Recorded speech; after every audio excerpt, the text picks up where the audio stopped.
काली भैँसी आमाको अन्तिम दर्दनाक पीडाले भएको मृत्यु वैशाख 17 गतेको थियो। त्यो अन्धकार समय रात करिब 11:30 भएको थियो। सबै सुतेका थिए, गाउँ सुनसान थियो।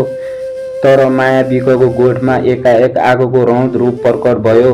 तीव्र लपकाले केही सेकेन्डमै गोठ पुरै जल्यो। त्यो गोठमा थुनिएकी थिइन् एक गर्भवती काली भैँसी आमा, ब्याउने तयारीमा थिइन्। सँगै थियो उनको 1.5 वर्षको छोरा जस्तो राँगो त लपकामा परेर तुरुन्तै जलेर गयो। तर भैँसी भने बाँचिन्, हो जिउँदै बाँचिन्। तर त्यो बचाइ जीवन थिएन, त्यो बचाइ एक पीडाको नाम थियो। उनको छाला पुरै जलेको थियो। दुई आँखाबाट दृष्टि गुमिसकेकी थिइन्। मुखबाट फिँज बगिरहन्थ्यो। न त बोल्न सक्थिन् न रुन सक्थिन्। तर उनले भोगिरहेकी थिइन् आमाको रूपमा गर्भमा पालेको जिउँदो बच्चाको पीडा। त्यो दृश्यले पत्थर मन पनि पग्लिन्थ्यो। नजिकै बस्ने छोराले भिडियो खिचेर लेखे, उनी पनि एउटा आमा हुन्, उनको श्राप र आँसु लाग्नेछ।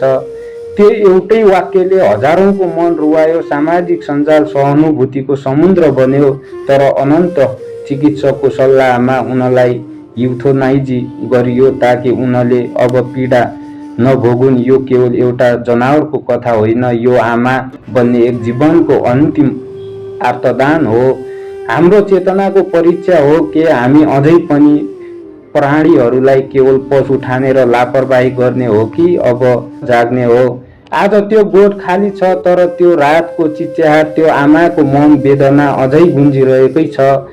हाम्रो मौनताले कतै अर्को भोलि नजली रहोस् भन्दै मृतक भैँसी काली आमालाई अन्तिम श्रद्धाञ्जली व्यक्त गर्दछु। भिडियो मन परे शेयर गरिदिनुहोला। हामी मानवले मानवताको देखाउनु पर्छ, प्राणीको पनि हाम्रै जस्तो सास हुन्छ भन्दै तपाईहरुको विचार आफ्नो प्रतिक्रिया कमेन्टमा गएर दिनुहोला। हस्त, धन्यवाद।